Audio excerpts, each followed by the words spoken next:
Ó, vamos fazer o seguinte, então, uma que também é muito abordada aí na ficção, inclusive recomendo o quadrinho Nova Fronteira da DC, que mostra os heróis influenciando na Guerra do Vietnã. Não, Vamos falar da Guerra do Vietnã legal. e depois a gente, de repente, pode partir para essa guerra que está acontecendo agora. Os Estados Unidos perdeu essa guerra. Sim. Mas os Estados Unidos queria ganhar essa guerra? Queria mesmo ganhar essa guerra? Não. Obviamente, assim, se ele quisesse ganhar mesmo, ele jogava meia dúzia de nuke ali, de bomba nuclear e ganhava, né? Mas obviamente que não vale a pena ganhar nesse sentido, né? É uma coisa que eu espero que o Putin entenda, que não vale a pena ganhar se você vai destruir o mundo inteiro. Enfim. Guerra do Vietnã. Eu também tenho um vídeo sobre a Guerra do Vietnã. Inclusive, muita da direita falando, os Estados Unidos não perdeu, não perdeu. Cara, assim, os Estados Unidos... o Vietnã, na verdade, quando acabou a guerra, ele voltou ao estágio inicial, que era norte e sul. Mas em coisa de 2 anos depois, os socialistas dominaram o sul e o Vietnã virou socialista. Então, se ele não perdeu belicamente, ele perdeu ideologicamente. Não tem discussão que ele perdeu ideologicamente. A Guerra do Vietnã dá sim pra traçar muitos paralelos com a guerra de hoje, porque ela é uma guerra muito forte com guerrilha, e é possível que na Ucrânia isso aconteça também, a guerrilha. A guerrilha, ela precisa de certas condições para acontecer. Uma delas é ter um povo engajado, entendeu? E no leste asiático, o socialismo, as ideias comunistas, elas impregnaram muito, de uma forma muito forte, porque assim, o socialismo e o comunismo nada mais é do que o anti-imperialismo. Então assim, imagina, você vive lá na França da Indochina, né, que era domínio francês. Durante décadas você é dominado, você tem que trabalhar, e aí vem uma ideia de um cara falando assim, você não precisa trabalhar para eles, você não precisa trabalhar para os europeus, você pode trabalhar por sua conta própria e você vai desenvolver seu país fazendo isso. Então, assim, casou completamente. Por isso que o leste asiático, além de ter tradição socialista, eles têm tradição estatal. O Estado é muito forte lá, o Estado é forte na Coreia do Sul, até no Japão, até certo ponto. Então, assim, casou muito. Então eles gostaram dessa ideologia, né? De uma maneira geral, né? Os vietnamitas. Então, para isso, você precisa disso para ter uma guerra de guerrilha. Você precisa ter um ideal ali. E hoje, a Ucrânia é bem isso também. Porque os ucranianos... É a mesma coisa, basicamente. Por muitas décadas, até séculos, foram dominados pelos russos. Eles sofreram o imperialismo russo. Então, assim, a França e os Estados Unidos fizeram imperialismo com os vietnamitas e os russos fizeram com os ucranianos. Dominaram a terra e não eram independentes, né? Tanto os ucranianos quanto os vietnamitas. Então, essas condições são necessárias para você ter uma guerra de guerrilha. Obviamente que o cenário é completamente diferente. A Ucrânia é um país industrializado, é um país com várias cidades, e o Vietnã não. Mas tem a questão, por exemplo, de conhecer seu território, conhecer sua cidade, seu país.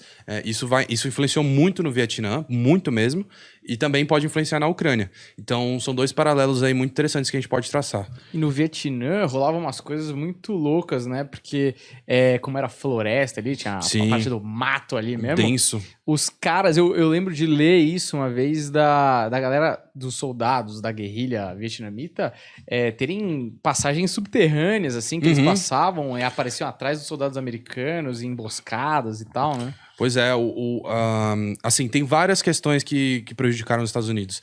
Principalmente essa de conhecer o território. Então, os vietnamitas e os Vietcongs, né, que são os do norte que ajudaram o sul a virar socialistas, eles tinham várias estratégias. Inclusive, esses túneis subterrâneos, eles poderiam ficar semanas lá. Eles tinham verdadeiros armazéns lá, bunkers, basicamente. Então, eles ficavam muito tempo embaixo. Inclusive, vários soldados, assim, desenvolveram dor nas costas, desenvolveram questões nas costas crônicas, de tanto tempo que ficaram lá, sobreviveram à guerra, ficaram tanto tempo agachados, assim, que desenvolveram essas questões. Tinham muitas armadilhas também, o americano tava lá andando, caía.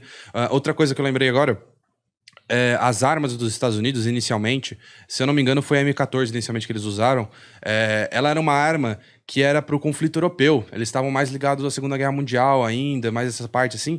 E, por exemplo, se pegasse um pouquinho de água, a arma emperrava, né? Isso nos primeiros anos. Então eles trocaram rapidamente ali. Não foi tão rápido, demorou um pouco. Mas eles, para trocar todo esse armazém, demorou um pouco.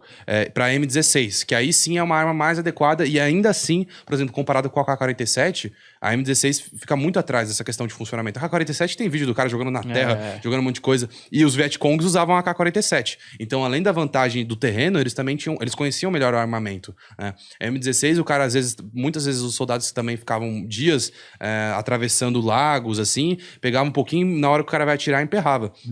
Então tem várias exceções. A própria questão de camuflagem, no começo também, o uniforme dos Estados Unidos era muito mais ligado à Segunda Guerra Mundial, a também paisagens de edifícios e tal. E aí que eles foram reformando até... Inclusive, foi durante esse período que... Porque antes da Guerra do Vietnã, os uniformes normalmente eram de monocor, né? Assim, no geral. Depois da Guerra do Vietnã, que eles começaram a ter camuflagens, mesmo que é o que a gente conhece hoje. Aí variando para tanto clima. Se é deserto, vai ser mais amarelo e tal. Então tem muitas questões que favoreceram os vietnamitas a ganhar essa guerra, né? Principalmente essas partes aí de armadilha, camuflagem, armas. Acho que até o jeito de lutar, porque, por exemplo, eu tava vendo um documentário que... Sim. A mentalidade, né? O cara fez uma comparação do xadrez que os Estados Unidos jogava, então para eliminar os Estados Unidos é muito orgulhoso. E os vietnamitas, eles têm um jogo lá deles que é uma parada meio de cercar a peça do adversário. Então, acho que tem uma batalha lá famosa que eles soltam a informação que, porra, tá todo mundo em determinado lugar do Vietnã e eles estão contando com as porradas que eles vão tomar também pra cansar os americanos até eles desistirem também. Então é como se eles estivessem jogando 2 jogos diferentes, né? Eu acho muito interessante essa parte também. Bom, isso tem a ver com a mentalidade do país, né? Os Estados Unidos sempre foi um país mais puxado pro soberbo, assim, nós somos a grande nação. Isso faz parte da cultura americana desde sempre. E assim, os caras tinham ganhado, né, não sozinhos, né? Mas eles ganharam 2 guerras mundiais e tal. Eles estavam com a confiança alta ali e chegaram no Vietnã achando, são os fazendeiros, aqui a gente vai exterminar eles. Já o vietnamita não. Eles já tinham sofrido com os franceses, eles já estavam lutando, inclusive, uma guerra de independência com os franceses. Então eles já tinham essa mentalidade assim, o que a gente conseguir é lucro, vamos fazer o nosso aqui, vamos usar todo o máximo que a gente conseguir. E isso foi determinante. A moral determinou muito, porque os vietnamitas estavam, cara, a gente tá ganhando, assim, a gente tá conseguindo segurar o avanço da maior nação do mundo militarmente. Isso é muito bom. Enquanto isso, muito pelo contrário. Outra questão legal que eu tinha quase esquecido, que os Estados Unidos perdeu a guerra dentro dos Estados Unidos. Vários protestos, movimentos contra a guerra, porque ao longo do século XX foi ocorrendo, felizmente, na minha opinião, foi acabando a banalização tanto da guerra quanto do assassinato. Então, assim, começo do século XX, Primeira Guerra Mundial, vou pra guerra, vou matar um monte de gente, é isso aí. Depois, quando foram chegando os horrores da guerra, o pessoal foi entendendo, cara, guerra não é bom. Entendeu? E é uma coisa que eu achava que no século XXI estava sendo estabelecida, pelo menos em umas partes do mundo, mas um certo Putin não concorda muito. Então, assim, os Estados Unidos perdeu a guerra dentro dos Estados Unidos. Espero que a Rússia também perca a guerra dentro da Rússia, né? Porque tem todas essas questões das sanções que os Estados Unidos nem viveu e a Rússia está vivendo. E também a questão dos protestos, que estão cada vez maiores, né? A população fala assim, cara, por que eu vou mandar o meu filho, o meu irmão, né? Enfim, para um fronte para ele invadir um país para eu conseguir uma região separatista? Não faz sentido nenhum. Vai morrer centenas, já estão morrendo centenas de milhares de pessoas, dezenas de milhares de pessoas. Essa mentalidade, ela também é muito decisiva numa guerra. Os Estados Unidos estavam travando uma guerra... Isso é uma vantagem da Rússia, né? Que eles estão travando uma guerra próxima ali. Mas os Estados Unidos estavam travando uma guerra do outro lado do mundo, que o pessoal nem sabia o que era Vietnã. E não tinha... Tinha o perigo socialista, mas ele era muito diferente do perigo nazista, né? Que era um negócio muito mais próximo ali... na Europa, né? E tinha os próprios movimentos nazistas dentro dos Estados Unidos, que a gente tinha mencionado antes. Os socialistas também existiram, mas era muito pequeno, né?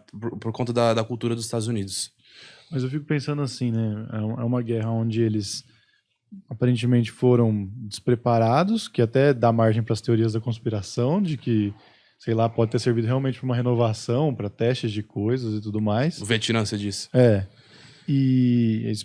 Não tem nenhuma evidência falando disso, mas é uma teoria possível. Mas, tipo, é esquisito, né? Na verdade, sim. Os Estados Unidos, qualquer guerra que eles podiam participar, eles iam para fazer um laboratório. Coreia também teve antes, entre o período Vietnã e Segunda Guerra Mundial. São laboratórios. Os Estados Unidos... e assim, é mais motivo para você expandir o orçamento militar.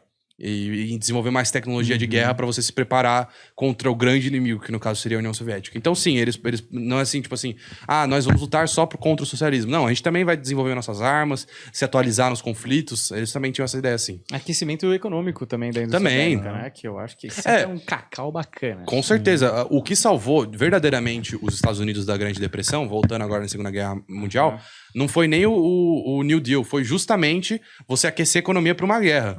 O pessoal esqueceu cresceu, o desemprego caiu, porque tinha um monte de gente, muitas indústrias precisando de empregadores. Então, sim, a guerra é um motor. E principalmente no caso dos Estados Unidos, que, assim, na história deles, viveu basicamente, tipo, 2 ou 3 guerras no seu próprio território, incluindo uma guerra civil, pra eles fazia muito sentido, porque você vai ter... Beleza, você vai perder vidas e você vai perder equipamentos, tipo tanque e tal, mas você não vai perder infraestrutura, que às vezes é o principal de uma guerra, você tem infraestrutura. Em partes, a Alemanha perdeu a Segunda Guerra Mundial por conta de falta de infraestrutura, que foi muito bombardeada pelos aliados. Isso também é uma coisa que o pessoal esquece, tipo assim, os soviéticos ganharam no leste e tal, teve dia D, mas os bombardeios foram decisivos para a guerra, para a Segunda Guerra Mundial. E os Estados Unidos vendia no começo, né, para todo mundo, né? Vendia. E os países que estavam perdendo estavam devendo dinheiro, né, meu amigo? Vamos ganhar isso que eu quero meu cacau de volta. Economicamente, para os Estados Unidos era 100%... Aí não tinha nenhuma desvantagem, basicamente, você vender armas em qualquer conflito. Só que quando você participa da guerra, você também vai usar esses arsenais e tem a vantagem que você pode conseguir um território novo ou uma esfera de influência nova, entendeu? Então, por exemplo, os Estados Unidos, ao invadir nações do Oriente Médio, ele assegura ali um aliado econômico, né, meio que indireto ali, por exemplo, petróleo. Então, às vezes, vale a pena você mandar suas tropas para lá. Então, eles têm essa análise muito cética, assim, eles falam assim, essa guerra vale mesmo a pena? Às vezes eles erram, né? Como na minha visão, na verdade, na visão de qualquer um, é a guerra do Vietnã. Foi um erro total, foi um desastre. A ideia era ali assegurar uma esfera de influência e tal, mas foi por água abaixo. Essa realmente foi... Talvez a pior de todas as guerras deles. Sim, foi. Acho que os próprios norte-americanos admitem isso, que o Vietnã foi um fiasco e foi o pior conflito que eles participaram. E aí tem uma coisa no Vietnã, que os civis viraram soldados, né? Que acabam sempre virando e tal, mas assim... Teoricamente, você estava ali lutando contra alguém que... um inimigo desconhecido. Agora, a questão em Rússia e Ucrânia, que hoje é muito claro quem é soldado e quem é civil, né? E eles estão matando civis de uma maneira meio desnecessária, né? Então, essa diferença entre civil e militar na Ucrânia, ela existe agora, mas eu acho que quanto mais escalar da guerra, ela vai deixar de existir. Porque normalmente a guerra ela começa só com militares e os civis vão entrando, às vezes por querer, às vezes não. Então, assim, demora, às vezes, para um civil participar de um conflito. Quando a guerra tá quase no final, assim, é quando vai um monte de civil pra rua. Porque, por exemplo, o próprio presidente da Ucrânia liberou armas pros civis, pra eles pegarem ali e se defenderem. Então, quando ela tiver num estágio realmente de guerrilha, eu acho que eles vão participar. Mas essa questão que você pontuou sobre os crimes de guerra do Putin, tá muito evidente. E, felizmente, hoje a gente tem a mídia... Porque isso sempre aconteceu. Só que, felizmente, hoje a gente tem a mídia pra mostrar na escala que aconteceu. Tanque russo passando em cima de carro civil, bombardeio de prédio civil, isso não se faz... Isso é imoral, ridículo, né? É crime, né? É crime, é um crime de guerra. Inclusive, um dos meus vídeos mais vistos também é o que é proibido numa guerra. Nossa, o pessoal não entende o tanto de gente falando assim, guerra que deveria ser proibida. Na guerra e no amor. Na guerra vale tudo. O cara sempre é um brega, né? Vale tudo. Vale tudo. Um monte de gente falando isso. Na guerra vale tudo. Aí que tá. Vale, só que às vezes você pode ter consequências depois. Às vezes, tá? Então, assim, por exemplo, os crimes de guerra, eles sempre aconteceram na Segunda Guerra Mundial. Muitos, inclusive pelo lado dos aliados. Os Estados Unidos já executou um monte de prisioneiro desarmado alemão, a União Soviética também, só que eles ganharam. Então não teve literalmente nenhuma consequência. Então, a guerra... Vão ocorrer crimes de guerra. Só que dependendo do contexto que você tá ali, principalmente o lado vencedor não paga esses crimes, e o lado perdedor paga. E aí ele pode pagar com várias... Normalmente os militares são presos, o país pode pagar multas, esse tipo de coisa, perder parte do território. Então, assim, os crimes de guerra, eles existem e quando tem uma comunidade internacional envolvida ali... mesmo depois da Segunda Guerra Mundial, os conflitos em Ruanda, assim, tiveram penalidades para crimes de guerra. Só que, assim, no caso da Rússia, eu acho que não vai ter. Justamente por conta da influência ali que o Putin tem e que o Ocidente não tem sobre o Putin, que ele vai provavelmente sair ileso, só com sanções, que, cara, o tanto de gente que deve ser presa ali, talvez até sofrer um julgamento de pena de morte, como aconteceu muito na Segunda Guerra Mundial, porque também a gente tá vendo uma coisa, mas pode estar acontecendo muito mais por trás. As câmeras vêm por bem, que a gente consegue ver melhor, mas mesmo assim, cara, um monte de coisa deve estar acontecendo por trás ali, várias ordens, e esses caras que estão dando as ordens, que são generais, precisam ser culpados, precisam ser julgados. Sim. E agora, opinião pessoal, né? A Guerra do Vietnã, ela durou 15 anos. A gente tá com um mesinho já? 21 dias. 21 dias de guerra? Isso. Quais são os possíveis cenários que você acredita que Legal. a gente pode ter? Eu vou colocar de mais realista para menos realista. Eu acho que o mais realista é o Putin conseguir um acordo com o presidente da Ucrânia, né, com a Ucrânia, em que as regiões separatistas da bacia de Donbass vão para a Rússia e ele dá algum jeito de assegurar melhor a Crimeia. E assim, faz algum jeito da Ucrânia assinar um tratado ali reconhecendo a Crimeia. Valeu. Então, eu acho que esse é o cenário mais realista de todos. Por quê? Porque pro Putin também não vale a pena ficar estendendo essa guerra. E uma coisa que as pessoas sempre esquecem é que pro Putin ganhar a guerra, ele vai ter que, além de ganhar a guerra, ele tem que assegurar a Ucrânia.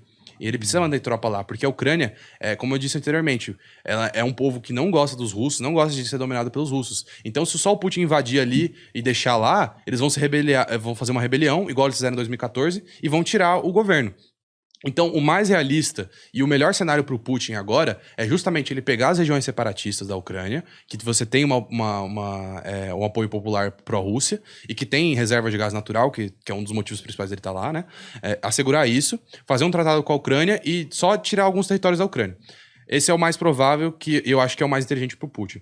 Outro cenário é voltar ao que era antes de 2014, que é o Putin dominar Kiev, tirar o governante atual e colocar um fantoche como ele tem na Bielorrússia. Também é um cenário possível, mas novamente, nessa parte de... É mais fácil você ter um fantoche do que você anexar o território completamente, em questões políticas, assim. Não requer tanto poder militar, porque você vai ter também apoio de certas alas do exército local, etc. Então, assim, essa também é uma opção possível. Eu acho mais difícil do que a outra, mas não é impossível. Eu acho que pode acontecer ali uma troca de líderes, principalmente se Kiev e as próximas bases do governo caírem. Então essa é a segunda. E a terceira, que é a mais difícil, na verdade tem a quarta que é a mais difícil, mas a terceira que é muito difícil, que é a Rússia anexar a Ucrânia. Como eu disse anteriormente, requer muito poder político e assim, você tirar um governo de um país que é democraticamente eleito dá muito trabalho. E a comunidade internacional, nossa, ia ser muito complexo. E a quarta opção, que eu acho que é a mais difícil, mas não, tá mais ou menos no nível da terceira, que é a Ucrânia ganhar a guerra e manter o seu território atual. 100%. 100%. Não vai ser 100%, não vai ser 100% porque a Crimeia já foi. Mas 100% de 2021, o território dela. É muito difícil Mas isso acontecer, mesmo cara. a sua segunda possibilidade, eu acho quase impossível. É difícil, Sabe né? por quê? Porque, mano, há pouco tempo atrás, não muito tempo atrás, quando a Ucrânia queria ser parte da União Europeia, Sim. a gente... Ainda quer. E ainda quer, já tinha um grande fantoche lá, Sim. que deu aquela parada naquela praça de Kiev, que os caras ficaram lá em campana lá, tudo com barricado, Foi uma cacete, revolução aquilo lá. queimando pneu, caralho. E era por causa do nosso amigo lá que fugiu de helicóptero safadamente, né? Passou a perna e vazou. Passou a perna e vazou. Claramente um fantoche do Putin, mano, de todas as atitudes dele, né? Sim. Inclusive, o povo clamava pra assinarem o papel lá da União Europeia. E já meio que não deu certo recentemente. Acho muito burro tentar colocar outra vez um fantoche. O povo já tá meio esperto ali. Assim... você falou assim, obviamente o fantoche... Quando ele foi eleito, ele tinha um discurso de que ele ia ser os dois. Ele ia ser, pró-Ocidente e pró-Rússia. Ele ia conciliar. O anterior, de 2014, ele tinha esse discurso. Mas aí ele foi se mostrando cada vez mais fantoche. Então, mas a primeira eleição dele, ele foi eleito e aí provam uma fraude na eleição. Sim. E aí ele é eleito na segunda vez já. Né? São Então circunstâncias já duvidosas. Sim. esquisito. Esse também foi um dos motivos dos protestos de Kiev lá, que foi a corrupção na Ucrânia, que era muito grande, justamente por influência russa. Exato. A Rússia adora influenciar em países menores do leste europeu. Então, você tinha trazido a questão da anexação, né? Realmente, quando você tem... Porque a Ucrânia, querendo ou não, ela tem 30 anos de independência ali, de cultura de independência. Então é muito mais fácil você anexar um país que nunca foi independente do que um país que foi independente e que reclamou, digamos assim, por muito menos. Entendeu? Tipo assim, em 2014 é muito menos do que é hoje. Então, e assim, agora o povo tá cada vez mais engajado nessa causa. Então eu acho realmente muito difícil de ocorrer uma anexação. E lembrei agora o que eu ia falar. O pessoal hoje em dia tá colocando muito o Putin como um líder militar magnífico, super inteligente. Cara, essa guerra, além de não fazer sentido nenhum você atacar uma nação europeia, uma potência atacar uma nação europeia, não acontecia desde a Segunda Guerra Mundial, isso não faz sentido nenhum no século XXI. O tanto de sanções que aconteceu e o objetivo dele, qual que vai ser? Ele realmente quer anexar essas regiões, ele vai sofrer tantas sanções, perder tantos recursos só para anexar essas duas... porque a Ucrânia toda ele não vai conseguir. E eu acho que ele sabe pelo menos isso. Se ele não sabe, ele tá muito longe do líder inteligente militar que o pessoal tenta colocar aí. Que principalmente a esquerda tenta colocar, inclusive. Mas esse é o ponto do negócio, porque ele entrou numa guerra que ele já mostrou que ele não tem poder bélico para concluir. E, velho, se você não é capaz, com todo respeito à Ucrânia, com todo respeito ao Vladimir, que é um cara Engraçado, né? que, porra, anda a cavalo de uma maneira magistral... se você não ganhar da Ucrânia, você vai ganhar de quem? Quer dizer, a gente entende que você tem bomba nuclear, mas se essa é a única solução que você tem, velho. Você não pode ir com ninguém.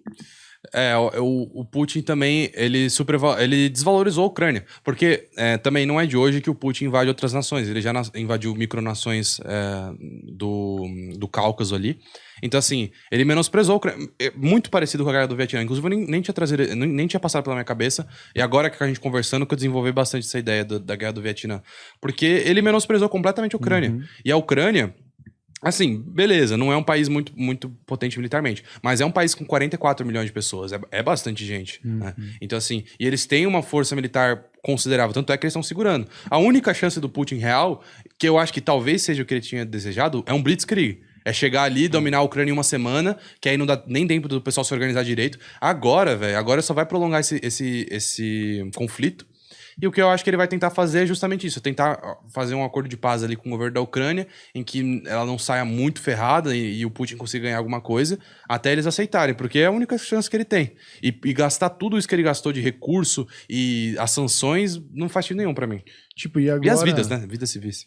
O que vai daqui vai reverberar no quê? O que a gente pode ver de...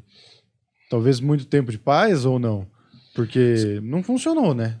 Sim. É prova de que não funciona. Isso uma das poucas vantagens desse conflito é demonstrar que não faz sentido uma guerra no século XXI. Primeiro que o mundo inteiro vai te cancelar, né? Primeiro disso. Aí, Juliano, Putin foi cancelado. Bom cancelamento, hein? Eu até falei isso antes em conversas, falando assim, cara, a cultura do cancelamento, ela, assim, é cancelado do Twitter, mas hoje em dia é uma cultura geral. Porque, assim, há 30 anos, 40 anos atrás, mesmo que, por exemplo, uma empresa cometesse uma infração ali e tal, o pessoal vai falar, é isso daí. Primeiro que não ia ter tanta informação, né? Não ia ter rede social pra chegar toda essa informação pra todo mundo. E segundo, que o pessoal, tipo, acontece, usou trabalho escravo? Acontece. 2 semanas depois a pessoa já tava comprando. Hoje em dia, a cultura do cancelamento, ela cancela países, cancela governantes. Querendo ou não, empresas e governos cancelam outros, né? Cancelar não é a palavra certa, né? Eu acho, não sei. Mas meio que funciona, você tirou seus patrocinadores, entendeu? Você não tem mais relação com ninguém. Você fica sem amigo. Ficou isolado, falido, entendeu? Então, nossa, é uma jogada militar péssima, estratégica, então nem se fala.